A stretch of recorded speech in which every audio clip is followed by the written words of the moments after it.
Good morning, student. Today we are going to solve the numericals on the area of the endings and the current of the endings, current of the bar. So see the first numerical.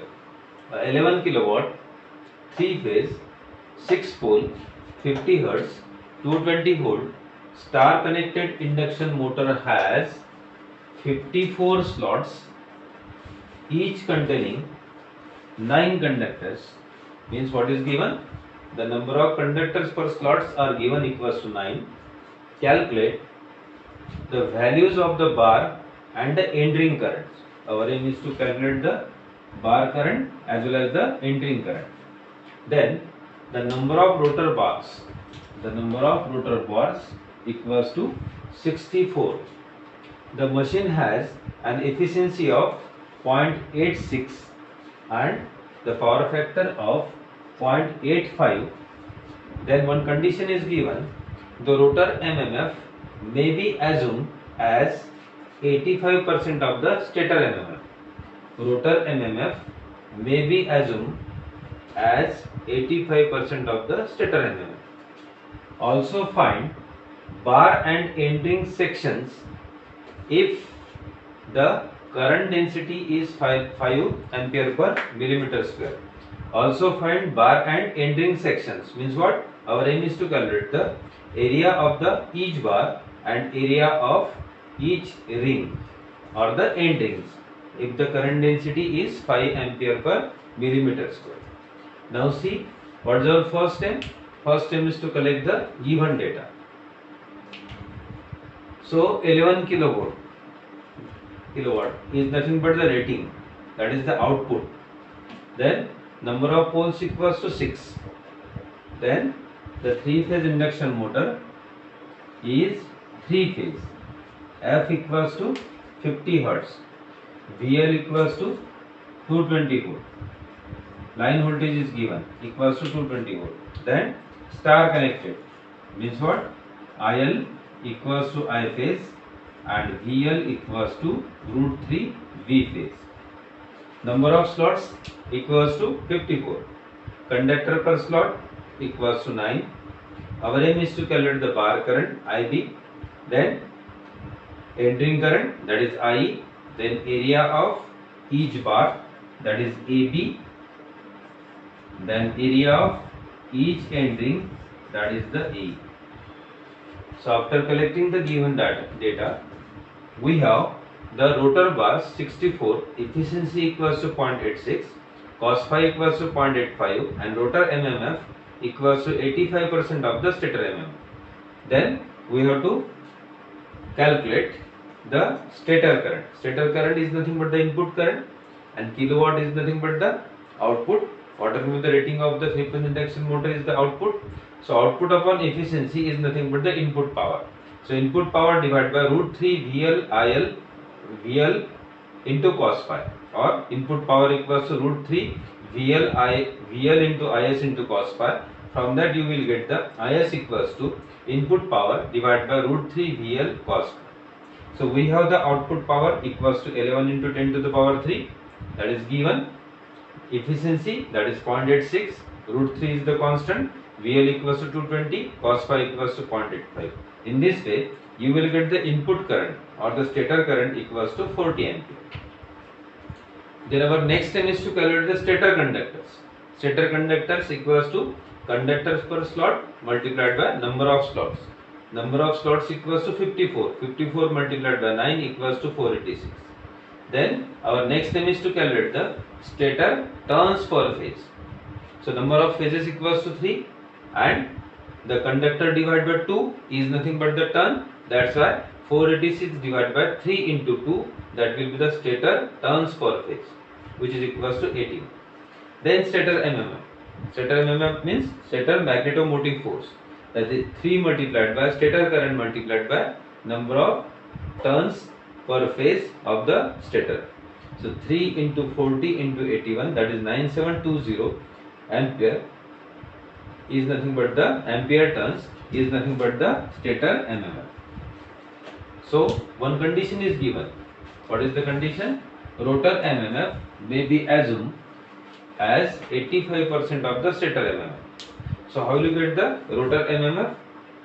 We have the stator MMF, that is 0.85 of the stator MMF. So in this way, the rotor MMF equals to 8250 ampere turn.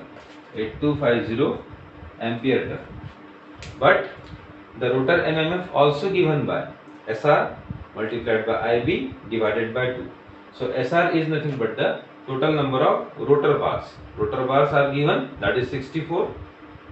IB we have to calculate, divided by 2. We know the value of rotor MMF. Rotor MMF equals to 8250. So what is unknown? Unknown is IB. So in this way, you will get the IB equals to 258 ampere.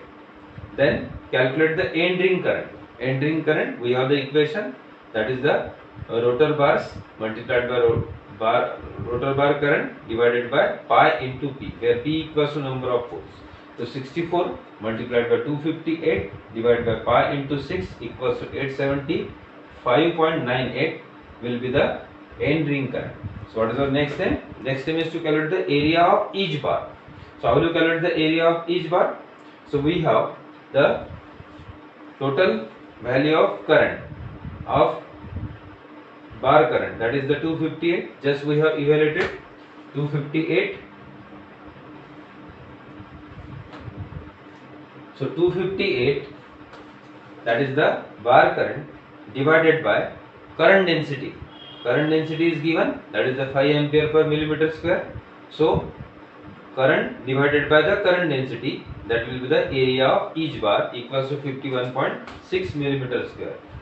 Then our next step is to calculate the area of end rings. So area of end rings equals to 875.98. 875.98, that will be the area of the end ring current divided by current density of the end ring equals to the area or the cross section of the end ring equals to 176.6 millimeter square. So in this way, by using the current density given in the numerical, and by calculating the current in the bar and the current in the end ring, you will get the cross section of the, that is the area of the each bar and area of the each end ring. So this completes our first numerical. Now see the next numerical.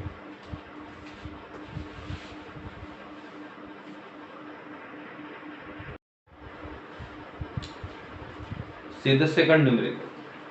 A 3-phase, 2-pole, 50 Hz squirrel cage induction motor has rotor diameter of 0.20 meter and core length of 0.12 meter.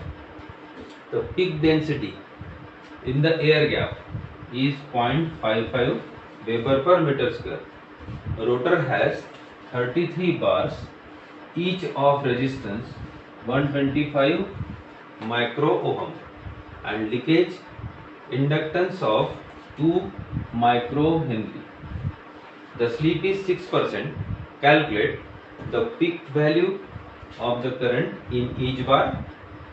Number 2, rotor I square R loss. Number 3, rotor output. Number 4, torque exerted and neglect resistance of end rings. So by using this numerical, what is our next step? Next step is to collect the given data. So 3 phase, number of poles equals to 2, F equals to 50 Hz. Then squirrel cage induction motor. Then diameter of the rotor dr equals to 0.20 meter. Then core length Li equals to 0.12 meter. Then peak density in the air gap, that is dm equals to 0.55 Weber per meter square. Then total number of bars equals to 33. Resistance of each bar, that is the 125 micro ohm. Then leakage reactance equals to 2 micro Henry and slip is 6%. Now see after collecting the data, see the solution. First of all, our aim is to calculate the NS. NS equals to 120 F by P. If you require the NS in RPS, then again 120 F divided by 60 into P. If we required in the RPM, then 120 F by P. If we required in the RPS, divided by 60. So NS equals to 50 RPS. Then calculate the speed of the rotor. We have the relation 1 minus S into NS. So 1 minus 0.06 multiplied by 50, you will get the NR equals to 47 RPS. Then peripheral speed of the rotor. Peripheral speed of the rotor is given by pi d into Fr. So pi is the constant, d is given 0.2, Fr we have 47 RPS. So in this way, peripheral speed equals to 29.53 meter per second. Then peripheral speed of the stator. The peripheral speed of the stator depends upon the stator frequency. So pi d into Fs, whereas Fs is nothing but the stator frequency. So stator frequency is nothing but the supply frequency that is given, that is the 50 Hz. Then pi into d into 50, you will get the value of peripheral speed of the stator field, that is the 31.42 meter per second. Then relative speed of the motor bars with respect to the stator field. Relative speed of the motor bar with respect to the stator field means what? Difference between the stator frequency, peripheral speed of the stator field, and the peripheral speed of the rotor. So you will get 31.42 minus 29.53, that is the 1.89 meter per second is the relative speed of the motor bars with respect to the stator field. Then our next aim is to calculate the maximum EMF in each bar. Maximum EMF in each bar is given by Bm into L into V. So we have the relative speed equals to V, that is 1.89, L equals to 0.12 given, and 0.55 is nothing but the peak flux density also given. So from that you will get the maximum EMF in each bar equals to 0.125 volt. Then next thing is to calculate the slip frequency. Slip frequency is given by SF, S into F. S is given, that is in percentage, that is 6%, in fractional, that is the 0.06.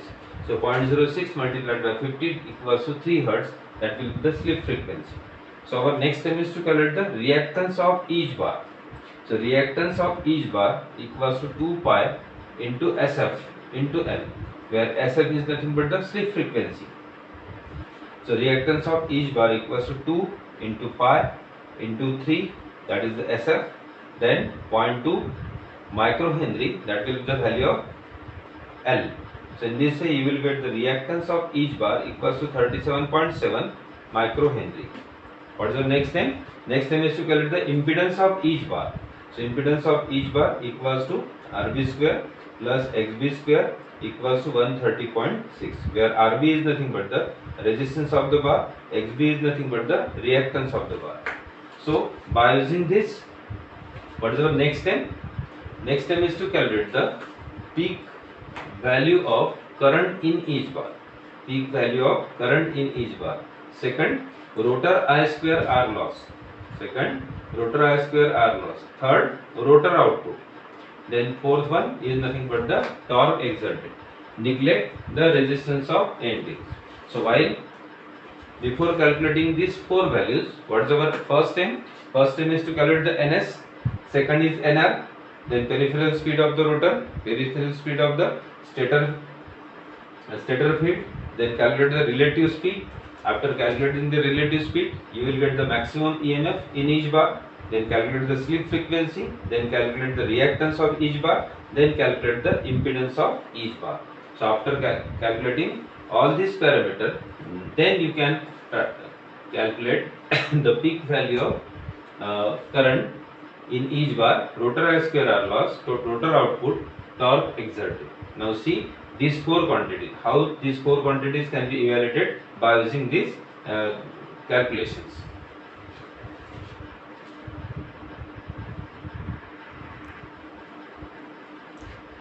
So our first aim is to calculate the peak value of the current in each bar, means the maximum current in each bar. So maximum current in each bar is given by EMF in each bar divided by impedance of each bar.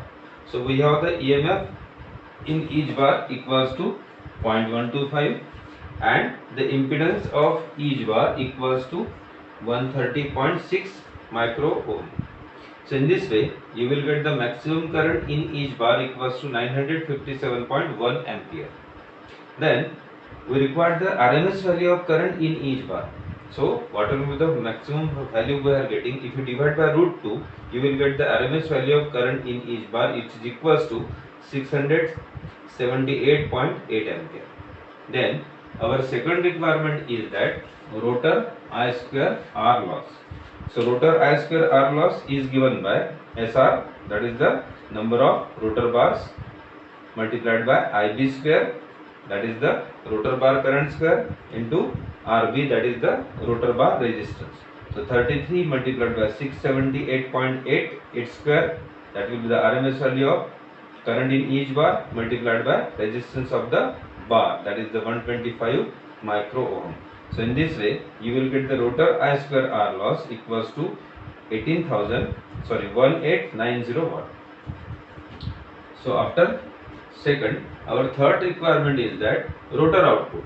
So we, from the block diagram of the 3-phase induction motor, we have one relation, that is rotor output equals to rotor I square R loss or rotor copper loss multiplied by 1 minus S upon S. So what was that relation? Rotor output upon rotor copper loss equals to 1 minus S upon S. Hence rotor output equals to rotor copper loss multiplied by 1 minus S upon S. So we have the rotor I square R loss 1890, then 1 minus S fractional slip 0.06, since the slip is given 6%, then you will get the rotor output 29.61 kilowatt. What is the fourth one? That is for the torque exerted. For torque we have the standard relation. What is the standard relation? Power equals to omega T. So from that, T equals to power divided by omega. Omega is nothing but the angular velocity given by 2 pi n, and n is 47 revolution per second, and power equals to 29.61 into 10 to the power 3. So in this way you will get the torque in Newton meter equals to 100.3. So in this way, so while solving the numerical, to calculate the peak value, rotor copper loss, rotor output, torque exerted, first of all you have to simplify up to the impedance of each bar. Means first of all you have to calculate the relative speed of the stator, then speed of the stator, speed of the rotor, or the stator field speed, rotor field speed, then relative between the motor bars with respect to stator bar. After the relative speed, calculate the maximum value of EMF, then slip frequency, then reactance, then impedance, then calculate the maximum current each bar, then calculate the RMS value of current, then rotor I square R loss. After the rotor I square R loss, calculate the rotor output by using this relation, then calculate the torque. So this completes our second numerical. Now see the third numerical.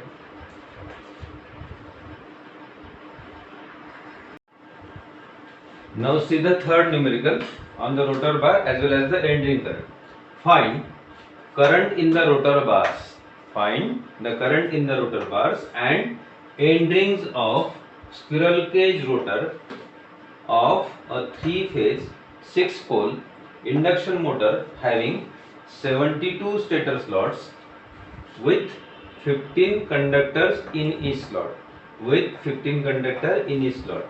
The stator current per phase 20 ampere and the rotor slots are 55.